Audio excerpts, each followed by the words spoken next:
Déjà, l'interrogation en rapport avec ce rendez-vous de la deuxième journée. Que doit faire Mazembe pour faire fléchir cette formation sud-africaine de Mamelodi Sundowns déjà ce samedi, Jean-Claude Siefou Sadiki? Moi, je pense que quand on parle du Tepengler Mazembe, aujourd'hui, on a des réalités extrêmes.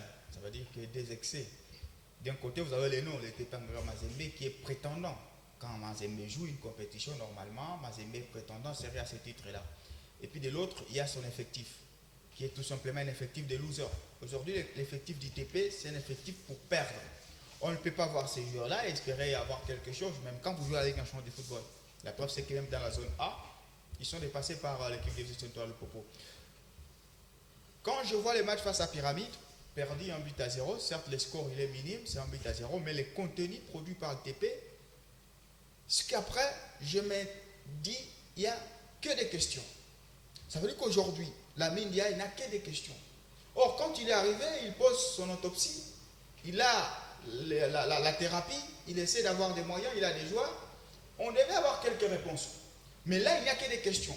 Par exemple, aujourd'hui, je ne sais pas qui est un avant-centre du TP Mazembe. Je ne sais pas qui est l'avant-centre du TP. Malgré tout ce bit en Ligue nationale de football, malgré ses performances, Mazembe n'a pas un avant-centre qui va jouer samedi. Mazembe n'a pas une ligne médiane adéquate qui va jouer samedi. Ça veut dire une ligne qui est capable de contrer. Parce que je vais bientôt parler des forces de Mamelodi. Vous avez Oladapo, Likonza, Ngalamolume. Ce sont trois joueurs, désolé de le dire, qui sont des losers. Ça veut dire que depuis le début de cette saison, cette ligne médiane, ce trio, Ngalamolume, Likonza ainsi que Oladapo, c'est zéro passe correcte à un avant-centre. Ça veut dire que Likonza, Ngalamolume, Oladapo n'ont jusqu'ici livré aucune passe décisive à leur attaquant. Vous imaginez? Au bout de 11 matchs à l'INAFOOT, 3 matchs en Ligue des Champions parce qu'il y a les deux de Niaza, aller comme retour. Au bout de l'African Football League, c'est zéro passe décisive qui provient de la ligne médiane. L'autre interrogation, c'est la défense. Puisqu'aujourd'hui, la défense des TP n'est bonne que quand elle a Kevin Mondeko, le capitaine. Si vous mettez Kevin de côté, avec toute l'architecture, c'est direct. Puisqu'on a senti que Tambo Kalonji, il est excellent qu'avec le mariage avec Kevin Mondeko. Sinon, quand on essaie de mettre Mawaou, c'est liquide. Quand on essaie de mettre Atibou, les seuls attaquants de l'équipe de Pyramide, qui est Fiston Maëlé, il les a créé la misère pendant toute la rencontre. J'ai entendu sur les réseaux sociaux certains néophytes du football qui me disent que maintenant Adjabou a mis Maëlé en sandwich. Mais qu'est-ce que vous dites? Maëlé, c'est la barre transversale. Maëlé, c'est des occasions franches. Mais il n'a pas marqué. C'est pas parce qu'il n'a pas marqué, mais il s'est procuré des occasions. Parce qu'il nous a habitués, c'est Fiston Maëlé, à chaque fois quand il joue devant les équipes congolaises, il vous marque toujours. Non, face au TP, il n'a pas encore marqué. Même quand il était du côté des Yama, il n'avait pas marqué, sauf des passes décisives. Oui. Par exemple, il te délivre une passe décisive de la poitrine. Comment tu juges ta défense? C'est parce que l'attaquant n'a pas marqué ou c'est parce que l'attaquant s'est procuré autant d'occasions dans une zone où il ne devait pas le faire? Par exemple, le but des Pyramides, ce centre-là, normalement, la défense devait être là. Mais où était-elle? Où était Atibou? Où était Tambo Kalonji? Donc, aujourd'hui, au sein du Tepengler Mazembe, il y a autant de questions, beaucoup de questions d'ailleurs, qui me poussent à me dire que face à cette équipe de Mamelodi, ça ne sera que du piment rouge. Du piment rouge, d'autant plus que Mamelodi, on connaît sa force. Moi, j'ai un cliché qui est là. Mamelodi, c'est le Brésilien d'Afrique. C'est ça le prototype de Mamelodi. Ça aime les ballons. Ça a des joueurs techniques. Des joueurs qui veulent et qui savent manier les ballons sur un terrain de football. C'est ça le prototype de Mamelodi. Des joueurs techniques, des joueurs qui par des petits gestes vont vous créer de la misère, des joueurs qui veulent avoir ce football, comme on le dit, le football total, le football champagne. C'est ça Mamelodi.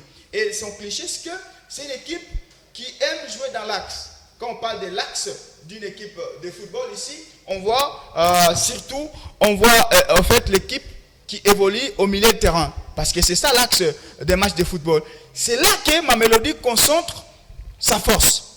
Et quand vous avez une équipe qui possède beaucoup plus le milieu de terrain, la conséquence directe, c'est que c'est une équipe qui va aux avant-postes. Voilà pourquoi on vous dit, Mamelodi aime avoir des bobbies, des jolis billes, qui sont créés dans la surface de réparation. par des petites passes, par des petits déplacements, par des petits replacements de joueurs. Donc, des petites passes comme ça qui vont vous faire fatiguer. C'est ça ma mélodie. Ma mélodie, c'est aussi un bon gardien. On l'a vu lors de l'African Football League, il est capable d'arrêter des pénaltys. Il l'a fait du côté de l'Angola, il l'a fait du côté de l'Égypte. Ma mélodie, c'est aussi un collectif qui se connaît parce qu'ils sont longtemps avec leurs entraîneurs. Ils ont au moins 3-4 années de vivre ensemble. Donc, c'est une équipe aujourd'hui qui a des repères. Ma mélodie, je suis tenté de le dire, c'est la meilleure équipe du moment en Afrique. C'est la meilleure. Possession des balles, possession de terrain, la rémunération des joueurs. C'est l'équipe la plus professionnelle. Heureusement qu'elle a gagné le trophée le plus prestigieux de l'Afrique, l'African Football League. Mais les équipes comme ça ont aussi des grandes faiblesses. Ça veut dire qu'il y a des équipes comme ça qui jouent un tout petit peu à la Guardiola, comme les Barça de 2009-2010. Les faiblesses, c'est que face à une équipe qui est trop académique, trop technique, il faut opposer le physique. Donc, le TP Angleur Mazembe peut déjà commencer à résoudre le premier problème. Face à ma mélodie, il faut être fort physiquement pendant 90 minutes. Ça veut dire que quand ils ont les ballons, ils essaient de vous donner des petites passes, de l'insomnie et autres. Vous, il faut opposer le physique. Il faut opposer de l'intensité. Il faut le faire courir. Il faut aller chaque fois à l'accro. Il faut chaque fois essayer un tout petit peu de mettre un pied sur le ballon. Ça va un tout petit peu les frustrer. Et je crois que l'intensité physique du TP doit être préalable, appuyée déjà dès le 45 premières minutes. Les 15 premières minutes. Pourquoi? On dit que ce sont les 15 minutes d'observation. Quand une équipe aussi qui a de l'assurance comme ma mélodie arrive au temple de Badiangwena et qu'elle se sent intimidée durant les 15 premières minutes, je crois que ça va les faire réfléchir dans la tactique. On va dire, mais attendez, le TP n'est pas aussi fébrile que ça. Donc ça, c'est le premier cliché. Le deuxième cliché, est-ce que je vais étayer ici, c'est le duo. Donc le TP doit être fort dans des secteurs du jeu. Dans le pressing, là où je parle de l'intensité physique, chaque fois qu'ils auront les ballons, il faut les acquiler. Et puis dans les relances, exploiter les faiblesses qui seront cette fois laissées parce qu'une équipe qui est aux avant-postes laisse naturellement les espaces derrière. Et ces espaces-là doivent être bien exploités par des belles relances. Voilà pourquoi ici, les latéraux, les 2 et les 3, peut-être aussi les centraux, les numéros 5 et les 4, au moins encore les numéros 8 ou les 10, doivent être sollicités par des passes laser, des passes de transition qui seront ciblées, cliniques, limpides, pour permettre à ce que les deux ailiers, ça peut être Kizumbi, Sike Fofana ou encore Aouchanga, puissent cette fois-ci exploiter bien ce ballon. Mais le point de chute des TP m'inquiète, puisque les TP, je l'ai dit en entame, qu'il n'y a pas de numéro 9. Puisque dans ce match-là, chaque joueur doit faire son match de la vie. En tout cas, les 11 joueurs du TP doivent faire leur match de leur vie. Quand il y a une action, il faut l'exploiter le plus minutieusement possible pour qu'au moins il y ait des buts. Parce que je sais qu'à 90%, ma mélodie va monopoliser les ballons. L'autre cliché qui m'inquiète du côté du TP Angleur Mazembe, c'est que face au grand, le TP est souvent petit. Vous avez le match face à Espérance, aller comme retour. C'est vrai qu'en aller, il y a une victoire. Mais dans les matchs, le TP s'est fait bouffer. Retour, c'est 3-0. On s'est fait bouffer au score et dans les matchs. Face à Pyramide, on a un score d'un but à 0. Mais dans les contenus, on se fait bouffer. Ça veut dire que Mazembe a quand même la sale manière de laisser les ballons à l'adversaire quand il est grand. Alors, il les laisse de manière un peu hasardeuse. Quand tu veux laisser les ballons à l'adversaire, tu dois appliquer des philosophies. Soit tu utilises un bloc bas, ça veut dire que tu laisses ton adversaire arriver jusqu'au devant la surface de réparation. C'est là que tu ériges maintenant ton bus, mais c'est dangereux. Pourquoi? Puisqu'en ce moment-là, le danger, il est plus proche de toi. Il suffit juste de petites combinaisons pour que l'adversaire touche votre gardien ou votre poteau. Mais ce que je suggère au TP aujourd'hui, c'est que tu peux utiliser ces blocs, mais tu les rallonges un peu, que ce soit un bloc médian. Donc, il faudrait que la première grande barrière du TP Angleur Mazembe soit au milieu du terrain. À ce moment-là, tu vas obliger l'adversaire à avoir la possession de balle, mais une possession qu'on appelle des stériles. L'adversaire va rester dans son coin, il essaie de faire ses petites passes, puisqu'il a le pressing, il est haut. Déjà, tes attaquants, les numéros 9, les 7 et les 11, seront là, en train de frustrer un tout petit peu leur relance. Et puis, il y a une deuxième barrière au niveau des milieux de terrain, ça s'appelle bloc bas. Et puis, tu essaies maintenant de voir comment est-ce qu'il y aura la complémentarité plutôt dans ta défense. Donc, je pense que le pressing et le relance peuvent être les clés pour essayer un peu d'avoir un résultat. D'ailleurs, pour parapher le dire de Jean-Claude Sefo Sadiki, Mazembe, pour cette rencontre justement de ce samedi, la victoire, elle est bel et bien impérative pour Mazembe, je dirais même importantissime pour le Corbeau. Juste aussi un point, c'est maintenant l'attitude des fans. Parce qu'on est au temple de Badiangwena, on sait que là, personne n'y sort vivant. est-ce que les fans sont préparés mentalement à savoir que leur équipe va se faire bouffer pendant 90 minutes? Parce que ça sera le cas. Mamelodi qui tu es devant lui, il doit te bouffer dans le jeu parce qu'ils ont des joueurs pour ça. Et donc les fans du TP, quand ils vont payer leur billet, quand ils vont accéder au stade, ils doivent mettre en tête que non, ici, nous allons suivre les spectacles sud-africains. Et nous allons nous défendre. Donc Mazembe va se défendre dans ce match-là, peu importe si vous jouez à Lubumbashi ou pas. Donc il va falloir que les fans sachent que de la première à la 90e minute, Mazembe ne peut exploiter que les faiblesses de l'adversaire. Donc, il y aura une hégémonie sud-africaine. Mazembe a un statut à défendre déjà à partir de ce samedi à 15h pile, aire de Lubumbashi, du côté de Kamalondo au temple de Badiangwena. On change des compétitions rapidement avec vous. Jean-Claude Sefou Sadi, qui nous allons ici parler de l'équipe du FC Santouloa Lupopo qui a monopolisé justement cette première place de la Lina Foot dans la poule A devant Mazembe, Bazano, Simba et d'autres formations. Pour cette phase de groupe de ce championnat d'élite en RDC, on constate qu'il y a une forme de dynamique que le Lupopo est en train de chercher comment pérenniser ça. Mais l'inquiétude, l'interrogation, est-ce que les résultats pour les prochaines élections en République démocratique du Congo, vu que Jacques Aboula Kato, il est aussi un homme politique, vont bel et bien impacter, je dirais, cette dynamique de l'équipe de Lubumbashi ou de l'équipe d'Outre-Tunnel avant la phase décisive de play-off qui est prévue juste en début, plutôt fin février? Je sais juste que ces élections auront une répercussion dans le monde sportif et footballistique. Pourquoi? Puisque en grande partie, ce sont les politiques qui financent le sport. Et donc, le changement qu'il y aura, parce qu'après une élection, probablement, il y aura des petits changements. Ce changement aura des répercussions, et surtout pour l'équipe des Lupopo.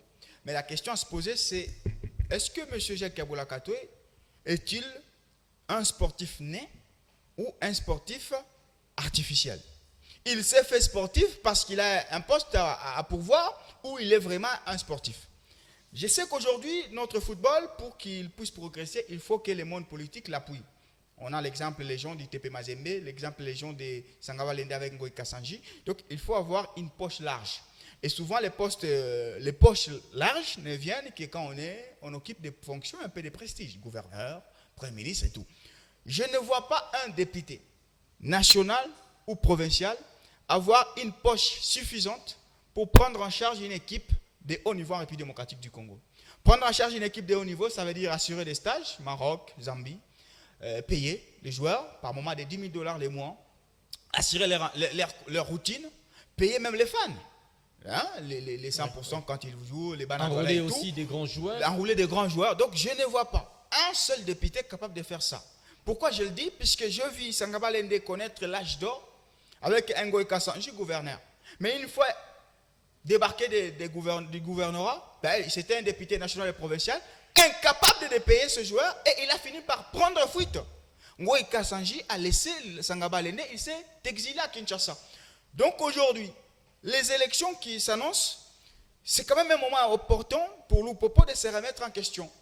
Est-ce que M. Jacques Aboula Kato va demeurer gouverneur? Tant mieux, parce que là, il aura toujours la poche large pour soutenir cette équipe.